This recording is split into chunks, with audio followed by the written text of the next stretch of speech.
Hi, everybody. Good to see everyone. Thanks for being here today. Today, we're going to focus really on a demand for full-time year-round CDL drivers in the region. And this represents a real opportunity for working people at a time when it's sorely needed, as many of you who've participated in this understand. Too many of our fellow Vermonters are underemployed or unemployed, with almost 25% unemployment happening in the hospitality sector, where employment has been disrupted by COVID-19. So these workers, though, have transferable skills. They have excellent communication skills, teamwork, interpersonal skills, multitasking, and an openness to trying new things on the fly. And there are jobs that need people right now in many sectors here in Vermont. And with training, these working Vermonters can obtain the specific technical skills these jobs demand and leverage those soft skills that they've had a lifetime of developing through their past employment. CDL operators start at $18 an hour. This is transferable, stackable, and we're going to show you some research in just a minute on those wages. And that transportable, stackable credential held by those individuals, employers will tell you the competition for trained workers is fierce. It's hard for them to get those people. The CDL demand here in Vermont, it's not a new phenomenon. This has been going on for a long time, and there are legacy licensure and credentialing issues that we've identified and really need modernization. And despite those barriers in hiring employment brought on by COVID, partners across the state are ready to help lower those barriers and get to work. So solving this workforce problem represents a great opportunity for the unemployed and the underemployed Vermonters. It's also essential for the health of our Vermont businesses, the public transport, and municipalities, as we'll see in the report shortly. Today, we're focused on these CDL pathways to support both the employer and the employee. Attendees here today should note that this is only one of dozens available pathways that exist to help increase the wages and meet employer demands. I want to thank you again for joining us here today, and I hope that this helps focus the awareness and the sense of urgency that really needs to come to this solution. Partnerships like this are necessary to get Vermonters into living wages and keep Vermont moving forward towards an economic recovery. And so with that, I'm going to turn it back to Alex to introduce our next speaker. Thanks, everybody. Great, thank you, Adam. So Adam threw out a lot of great data, very high level about our current unemployment rates in some industries that are really struggling. And I think for better or for worse, now is an excellent example of why having good data is so important for all of the partners and all of the people within a workforce system. You know, we're a part of a workforce system, whether we, call ourselves that or not. That's really what we're all trying to do when we build our partnerships, is share good data and build programs and opportunities around it.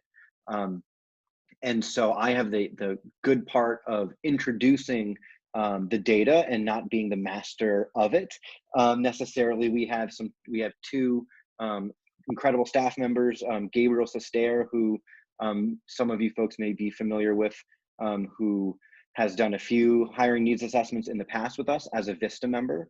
And thanks to him, he has really developed this survey tool. He's now a full-time BDCC staff member. And we have our newest VISTA member, Christy, here to present some of that data.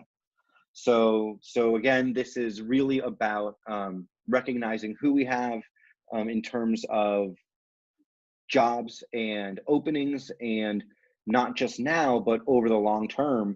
And eventually we'll start talking about the opportunities to enter those jobs here in Windham County.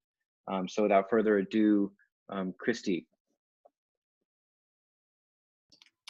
Hello, everyone. I'm Christy. I am the newest AmeriCorps Vista here at BDCC. And today I'm going to be presenting the data from our hiring needs assessment for the CDL positions. So I'm going to share my screen.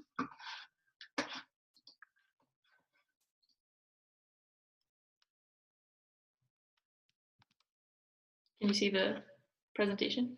Cool. All right, thank you. All right, so the hiring needs assessment.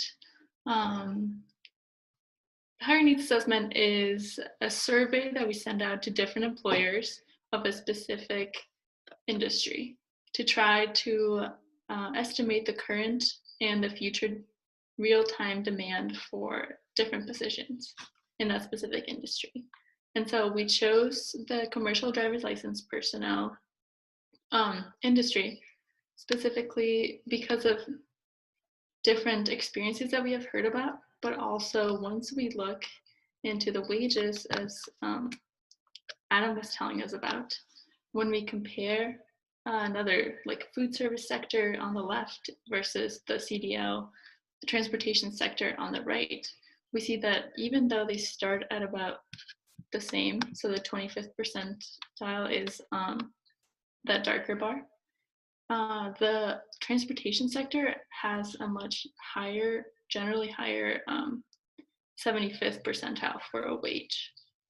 And so this gives us a really good idea of how this could be a good job, because it has a very high or just like an opportunity for growth inside the industry. So once we gave the survey to different employees or employers. So we looked at different employers. There were about 40 of them that we chose for the survey that we could find that they hired CDL personnel. And then we also surveyed or asked to survey the garage foreman of each Windham region town. Out of those 40 employers plus the garage foreman, we got 18 responses for the survey. And those 18 employers employ 76% or 76 CDL personnel. This is a total number. Once we asked them what their demand was, so to address and attempt to estimate the true demand for this position, we had to ask the employers how many current positions they expect they need to fill right now, and then how many they expect to need to fill in 1 year and in 5 years. So not only do we see that we currently have 11 positions that need to be filled, but that in the next 5 years, the CDL employers are looking to fill more positions than they currently have. And so that's just looking at those 18 employers that we surveyed. But if we take into account the non-responders plus the people that we might have failed to include because we just didn't think about how they might have a CDL employee, and our regional context of the tri-state area with New Hampshire and Massachusetts, where there are lots of CDL employers, then we could estimate that our demand's actually 3 to 4 times larger than we found in our survey. And so that would mean that in the next 5 years, we might need to fill between 200 and 300 positions in this industry alone. And so this survey was created and we gave it out before COVID.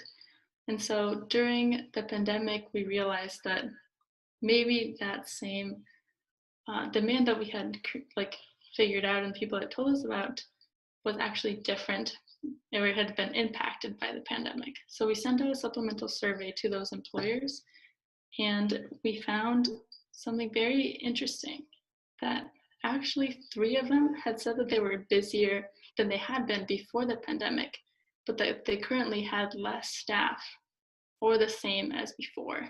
And then 7 employers had said or stated that they actually need to fill the positions to go back to business as usual, that their only setback was the number of staff. And so people are slowly opening back up their businesses to the same level as before, but they don't have the people that they need to go back to business as usual. And so not only have these challenges presented themselves in the CDL industry, but also some other challenges have been exacerbated by the pandemic. And so the DMV closure has really, really slowed down the pathway into these positions. During the pandemic, of course, we had to close down to stay safe, but that means that people can't take the test to receive the certification for to become CDL drivers. And then after they started opening back up slowly, people had to wait months to get an appointment in the one DMV, the closest DMV in Rutland, to receive that certification. Slowly, we are seeing closer DMVs starting to open back up and be able to get permit tests and stuff nearby, but we still are not fully open to get people certified into these positions. And then the second part or the second challenge that has been exacerbated by the pandemic is that the CDL industry is an older workforce than other industries here in Windham County. If we look at the comparison between the CDL drivers on the top versus the semi-skilled workers in the bottom, we see that it's just a much larger percentage that is over the age of 45 for CDL drivers. So the older workforce was a challenge before the pandemic, but given the health hazard and the inability to work remotely for these positions, people have been forced into early retirement. But even with these challenges, and people are busy and they need positions filled, new ones and the ones that were open before the pandemic.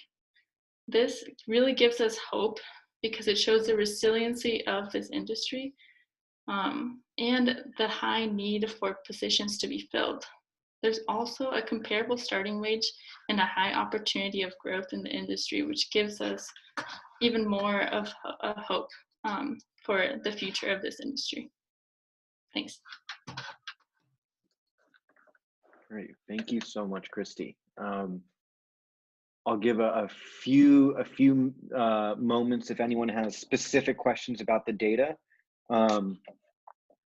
But really, what's most important when we learn about opportunities that Christy just mentioned is how do we actually get folks into those opportunities and where do they actually exist? Because knowing there are jobs available does not help a job seeker. They need to know who to go to find those jobs and where to find the training for those jobs and who's there to support them. And of course, at the end of the day, it really starts with the employer. That's where we identify these opportunities and work from there. And so what better place to start than hearing from Randy from Southeast Vermont Transit about the work his organization does and their need for CDL drivers.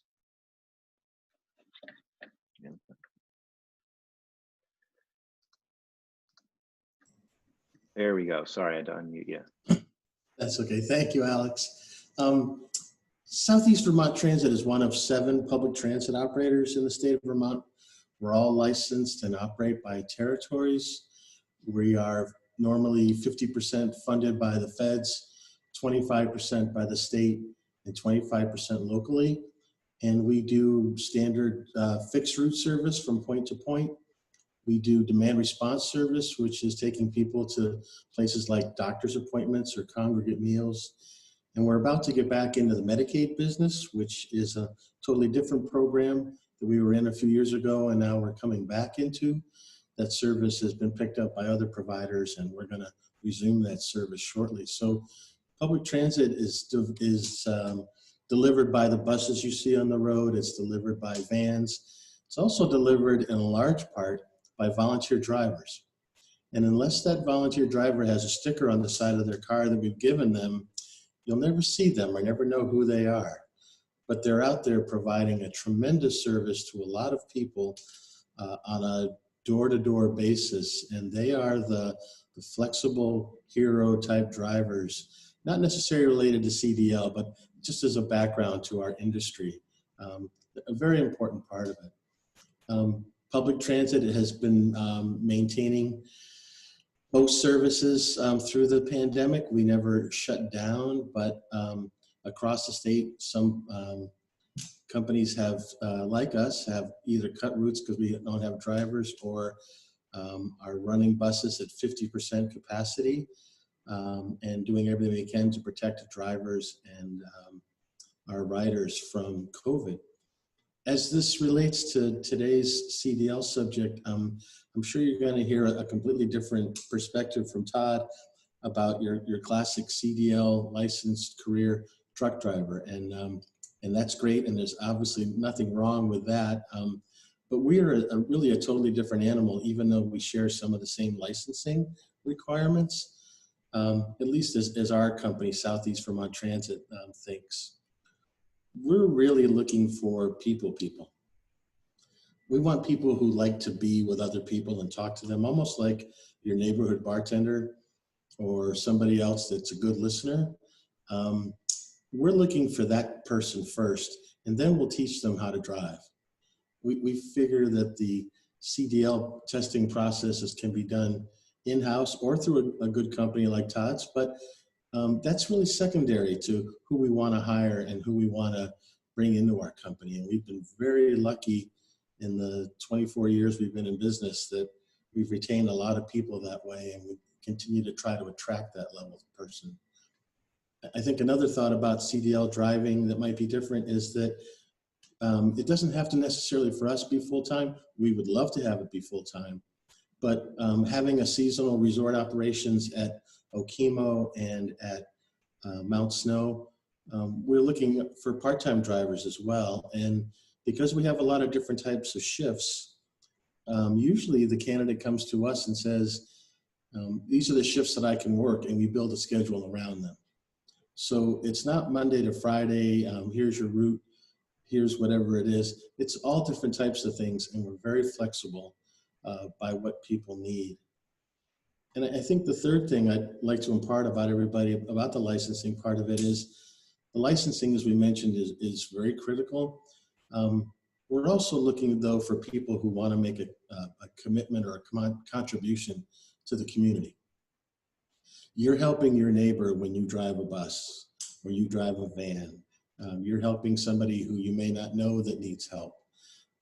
So there's really a sense of satisfaction here, and it's all kept very local and in most cases very personal. You'll get to know the riders on your bus. They'll probably tell you more than you want to know, but you'll get to know them in that way. So although we used to start out thinking that the CDL was the pathway to everything we needed to do, we find that the CDL is very important and it's part of the process, but really there's got to be a lot of people out there who want to be with people, want to serve the community, need flexible hours, and we can train them. But as Christy said and Alex said, real shortage of drivers. We've lost a bunch through the pandemic. We just don't want to take the risk anymore. And so we've had to cut a lot of service this winter already, and hoping that our industry can rebound. And again, with some assistance from VTrans getting the testing sites open again. And we're pressing on the CDL front. We have been for years for the CDL written test to be taken remotely. And I think the pandemic may have advanced that cause. Several other states have remote sites, or you can go online and do it. And they also have remote testing facilities that an employee at your company can be licensed by the state to administer the skills test. So we're looking for a little bit more openness and flexibility from the DMV and VTrans. And they've been a great partner to work with so far. So we're going to keep forwarding that agenda. Great. Thank you so much, Randy, for sharing that. So Randy explained one really excellent way into this career field, which is show up at his door with a smile on your face.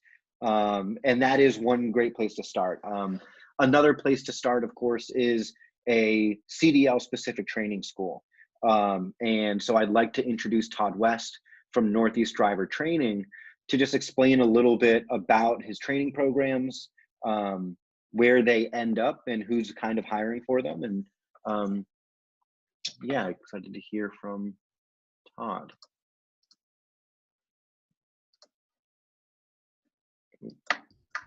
There you go. You should be unmuted now. There we go. Thank you, Alex.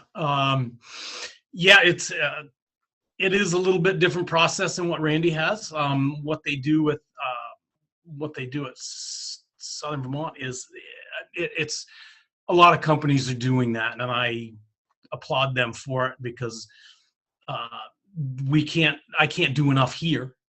So we need that help going on down there as well.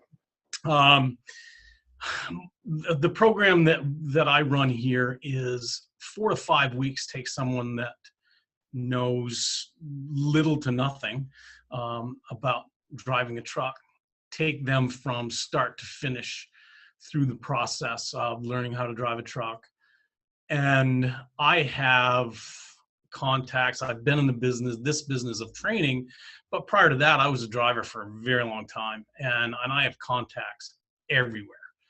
And, during the pandemic, I kind of stopped searching for jobs because I didn't have anybody to send them anyway.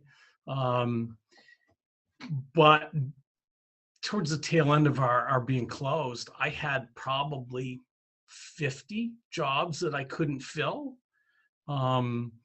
Today I have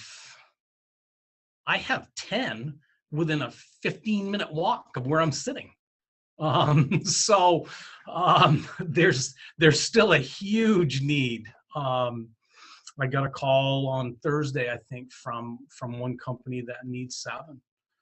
Another one has 5 brand new trucks, didn't even put plates on them because he can't get a driver for them. So one of the obstacles I'm running into is kind of like Randy, is the testing. I've been kind of leaning on people a little bit in Montpelier. I'm not a huge advocate of third-party testing where somebody comes to me and I train them and I test them at the end. However, during the pandemic, I was hoping for maybe a 60, 90-day window where we could do that. I have a little bit of a fear going on that we may end up being closed down again.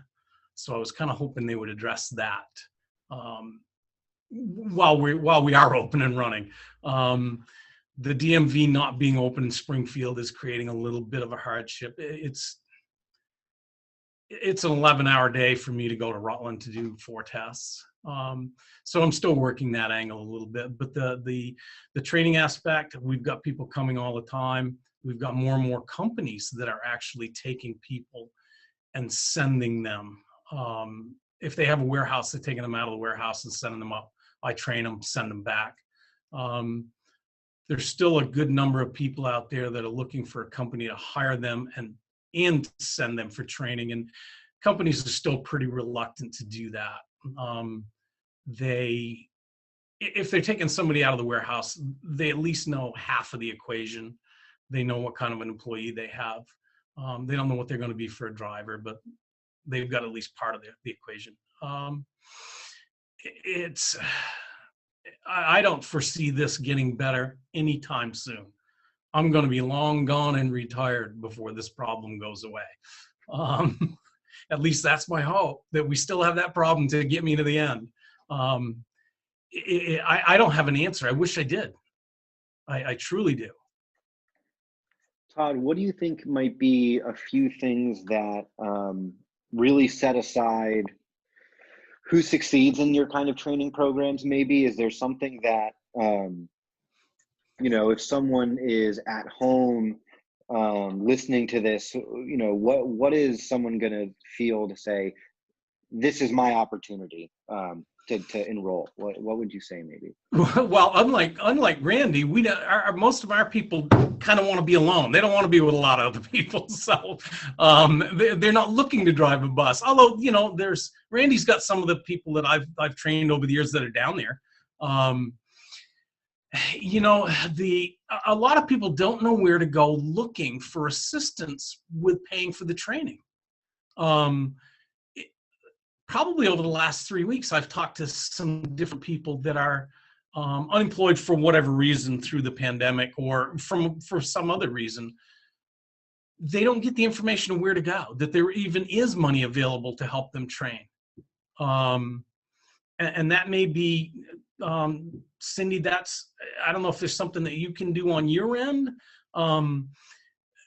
And I know it's a little harder when nobody's doing anything face-to-face anymore. I hope that's going away before before we get to this point next year, so that they can see somebody in person, because that way a lot of things then are brought up in a conversation that I think working remotely is they're missing. I don't think it's anything on purpose. It just happens. I know if I'm not working with someone face to face, I tend to forget a lot of the things that I should be telling them. Great. Well, thank you, Todd. So again, to provide the bigger picture, we've talked with some employers and some trainers, and I think Todd really hit the nail on the head, saying there's something else that every workforce system needs to make sure people know where to start and or how to finish. And so we're going to hear from Cindy Delgado from the Vermont Department of Labor, I think probably just about those kinds of resources and opportunities to really reach that person who's looking for the next best thing. Let's see if we can.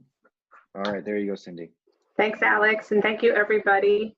So it's apropos that I'm at the end of the conversation, because at the end of the conversation is the beginning of the possibilities. So our job with the Department of Labor is to braid all of the need together like a Sherpa or a matchmaker, and then figure out how to guide people to what their best next step is.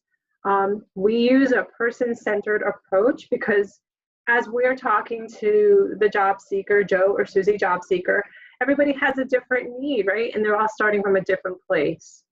But going all the way back to what Adam started with the transferable skills and the opportunity to connect people from other industries who possess already ingrained in their skill set a lot of the things that Randy talked about and that Todd talked about, that I've heard Christine talk about, is that customer service, the soft skills, the good work ethic. So we're looking at unique ways to be able to, I don't want to say take from one industry to another, but guide people who might be in a pathway of transition into this exciting industry of transportation, because it's the community. Transportation represents the lifeblood of all our communities. However, whatever continuum they come into the transportation career path, whether it be a CDL driver moving consumable goods from warehouse to warehouse, or whether it's a person-to-person transportation model where they're helping community members get to their doctor's office visits, or more often than not, maybe the only point of conversation throughout a whole day if they're a homebound senior. So we recognize that this industry is crucial to our local economy. So some of the ways that the Department of Labor has and will continue to support that is amplifying the job need that's out there. We just did it this past Thursday with a virtual hiring event for the transportation industry. We're going to continue to amplify that messaging out. We work with a host of workforce developers in the community to continue to push the jobs out and the training opportunities out. We're extraordinarily fortunate to have Todd down here as our local training provider, who meets, again, each job seeker where they're at and customizes and builds the training program that's appropriate for them. We have a myriad of different training support funding models that it's not one size fits all. So I'm reluctant to say you're going to come in and you're going to get this. But we look at the need, and then we go and try to backfill that need with the supports that we can, maybe supports that VSAC can, maybe there's other community supports to help in the training costs. Or conversely, if CDL is not the requirement for the job, to make the warm handoffs. You guys have heard me say this time and time again, whatever industry we're talking about, it's relationships. It's knowing that there's no wrong door. If Alex hears of a job seeker, or I hear of a job seeker, or Christy hears of a job seeker, we know that we can take that job seeker amongst all of us and move them through that pathway to where the right place for them to be. So it all starts and ends with the relationships. This is not easy work. We talk about this a lot, and we probably will continue to talk about it. But just want you all to know that we hear it. We try to stay proactive versus reactive. Sometimes in COVID, we all have been a little having to be reactive to ever-moving situations. But on the most part, we are proactive in thinking about different modeling ways to be able to get people to jobs and jobs to people. That's what we already to do. That's it at the end of the day. That's all we keep trying to do. So I'm happy to take any questions or commentary. Great. Yeah, I think, between Randy and Todd, if you like people, there's a job for you. If you want to be alone by yourself, driving the roads all day, there's a job for you. And chances are either of those folks can walk right into the labor department, or probably schedule a meeting to meet with someone at the Career Resource Center. And so, again, it's in a time of a lot of uncertainty. We are certain that there are CDL jobs open right now. And when we know that there's a relatively high unemployment rate, this is something we can count on, at least for a short time being. I do want to open up questions. I'll let folks answer. I wonder if I can. Ooh, I was able to unmute folks. If you want to be unmuted, you can stay unmuted. If you want to remute yourself, that's fine. And Adam has some closing comments as well. Great, thanks, Alex. So, I think what we just heard is some solutions. We're raising the awareness, and importantly, we've identified some partners who are in this. Some partners that I don't think we really drew attention to today are parents. So we really want to make sure that parents of young adults understand this opportunity as well. So please be thinking of that. We've talked about some barriers. We've talked about some partners in helping reduce those barriers. And hopefully from this, we'll have some partnership in communicating to those partners and maybe helping to enable the removal of those barriers. So again, today's purpose really is shining a bright spotlight on a sector that is currently experiencing high unemployment and shining a light on the pathway to an area where those skills can quickly align and they can have a high demand, living wage, stackable, portable with increased wages position right here in Southern Vermont now. So again, thank you everybody for the participation. I'm eager to hear conversation and questions.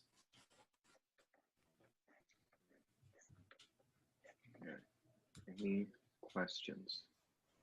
I had one more comment about entry into the CDL field, and that was, Cindy, maybe you see this, maybe you don't, but some people may think that you have to be a certain type of person to get a CDL, and there's a certain level we find of people being really scared. The word CDL just really scares some people. It's intimidating, especially if you hadn't even thought about being a driver.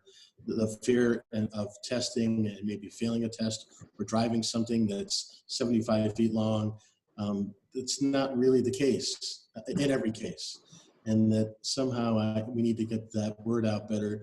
Our company does too, that you can drive something that's just a little bit bigger than your car and have a CDL, and you work into it with training, and you work into it with practice, and you're not just thrown behind the wheel and learn how to drive here. There's more to it than that. But we need to address, as another barrier in addition to Adam's list, this fear of this term CDL. It's scary or intimidating to some people. I agree. I feel like as coming up, and when I hear people talk about CDL, especially young adults, so sometimes a young adult will want to aspire to be a CDL driver or get into the transportation industry, and I just think that barrier is it's just so hard to do. But back to being able, what's really cool about our community is that we can call you, we can call Christine, we can call Todd and say, hey, we're working with a person who really wants to do this, but they have some apprehension about working in this field. Can you talk to them and just let them know what it's like? So we've really got the luxury and the wonderful connectivity of being able to live in a small enough community that we can pick up the phone and make that person to person connection to share with them exactly what it's like. Because I'll be certain that if somebody is thinking about it and they're on the fence and they're nervous, that they talk to you and they just hear, oh, it's really, you know, it's not as scary as you might think it is. And maybe if this wasn't COVID, we would set up a tour, a company tour, or a walkabout. We like to do it and actually see the equipment or see the buses or the trucks or something. So I'm not quite sure how you guys manage through that now in COVID time. Maybe it's a virtual tour. Maybe it's just as simple as taking your phone and walking through the facility with it, with a potential job seeker, just to say, hey, this is what it looks like to work here. But the more you can humanize it and bring it down from the scary, like, oh my gosh, this is really hard, to this is your local community neighbor also, and we want to help you alleviate that barrier.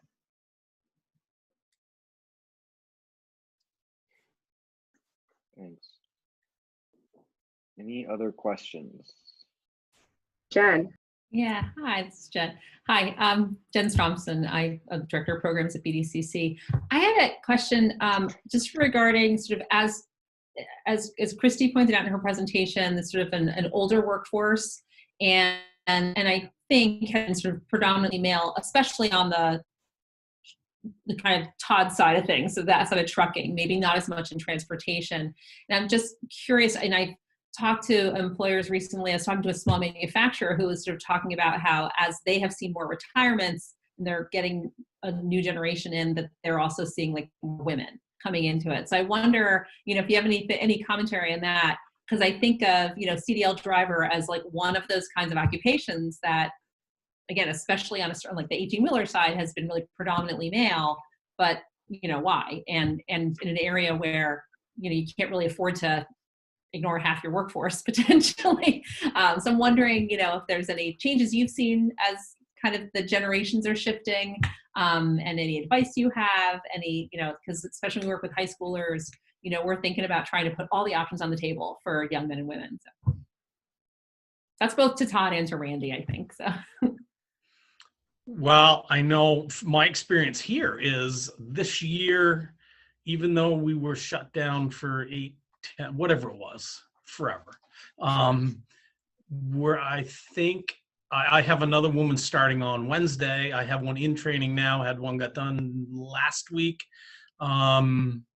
Couple of more got done just prior to being shut down in March. So there are more and more women I'm seeing every year. The good thing is the kind of good old boy network of it's always been a man's business and always going to be a man's business has pretty much gone away. Or, you know, it's still out there, but nowhere near as prevalent as it was. And I got to be honest with you, women just seem to take to it better. They don't have an ego that they have to, you know, deal with on a daily basis coming to school. So that's really good to see. So it's much better than it was.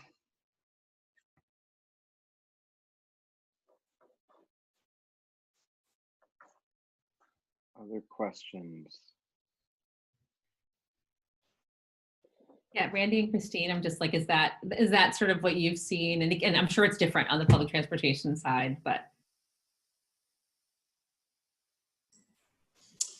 Yes, Christine and Heather can tell even better than I can, but Heather comes from a school bus driving background, and that's a lot of moms with school-age kids. But no, we seem to attract, I'm going to guess, 60% male and 40% female. Maybe it's not quite that high, but there is not the barrier or the perceived barrier here than in this industry, in public transit, that there is possibly in trucking. It's hasn't been that way, and yeah, we're in pretty good shape.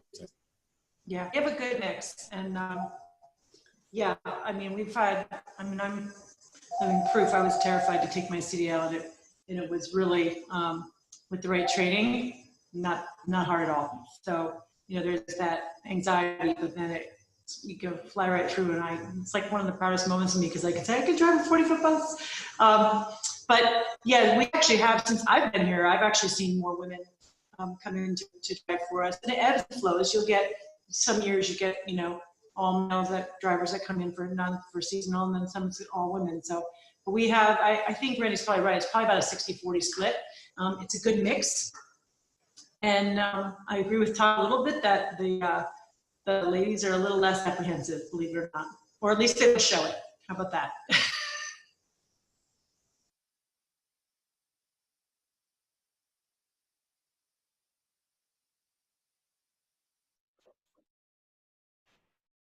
Great. Hey, this Well, is Bob.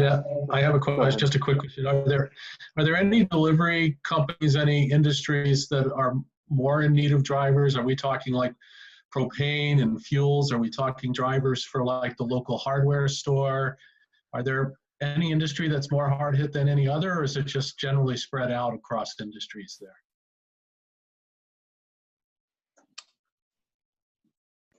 Well, the contacts I have, basically, if they have trucks, they need drivers, or buses for that matter. If it's got wheels, they need somebody to drive it. It's all over. Yeah. And one thing that I think was briefly touched on was that the forced retirement is an issue. And so that's something that we're seeing, you know, our job projections, we had assumed in Windham County that there would be more retirees over, let's say, 5 to 10 years because of our age demographics, but COVID really pushed that timeline up in an unanticipated way. Another thing is that those folks who decide to retire early are also not included in our unemployment rates. So in some ways, it's this specific industry has seen across the board has been more impacted by COVID and those retirees in some ways, on top of the existing workforce vacancies. So I'm sure there is some variance by what the folks are delivering, whether it's people or which product based on those. But I think as a skill set and demand across the board has been impacted uniquely by COVID and has proven to be resilient. Yeah, Alex, I thought it might be nice to also just touch on quickly, you know, when we look at the workforce and understanding where we want to see people move into and demand high wage, high growth.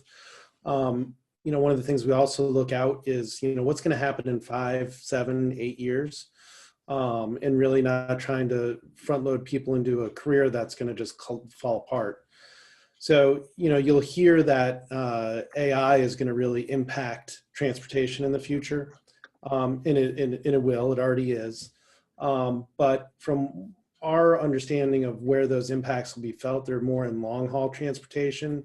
They're not in local. So, you know, you might get some pushback that, oh, this is a good career. No, it's not. AI is going to take over within 5 years. Well, here locally, we have a few factors that will probably push that out a lot further, and that's snow. There's probably not an AI truck driving over hogback anytime soon in February. And then the fact that most of the work is short haul stuff, which AI just won't really be impacting for some time. So this is also a forward safe pathway for folks to get into that higher wage. When you talk about forced retirements, are they forced because of the situation, or is the company saying you need to take early retirement? When we say forced, what does that mean? Sorry, that's probably a misused term. It's folks who have selected themselves out of the workforce because of concern of COVID. So it's someone who maybe their job is fully open, but they just don't want to be in the position of being exposed or being in contact with others because of a pre-existing condition. So yeah, they're not forced. It's a choice, but it's based on the public health crisis rather than is there a job available or not. Thank you. Bob, I just wanted to talk a little bit about when you asked what industry, like, is there a specific industry that's being affected more than others? I would like to just propose that it's the entire economic system is affected when there's a lack of drivers in the transportation world. Because if you break it down to your snow plow drivers from VTrans, if there's not enough to clear the roads, that impacts the state's ability to get back and forth from work. If there's not enough drivers for the mover to keep all bus routes going to different locations, then that affects other economic drivers and other workers getting to their jobs. So it's not, there's transportation with the capital T of the actual industry and staffing those jobs, but then there's little t where it's like, okay, what about all the ripple down effect of not fulfilling these jobs and these seats are open and nobody's moving those trucks or buses or taxis or whatever it is? It has a larger impact. So the need is greater than just simply, putting a bus driver on the road. It's a whole economic driver for our community. Thank you.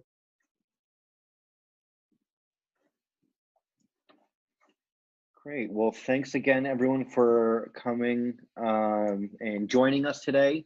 Again, the big takeaway is that we know there are folks in our communities who are looking for work, and now hopefully we all know there are jobs available and training available for them.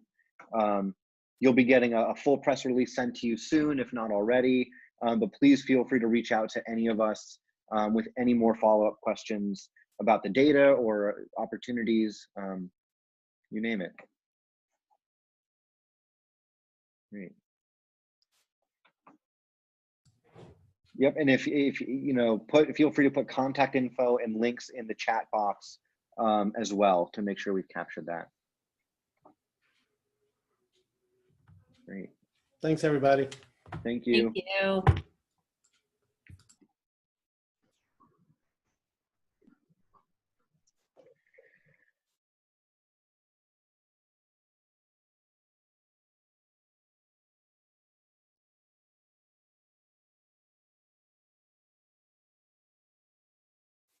Cool. All right. Thanks. Thanks.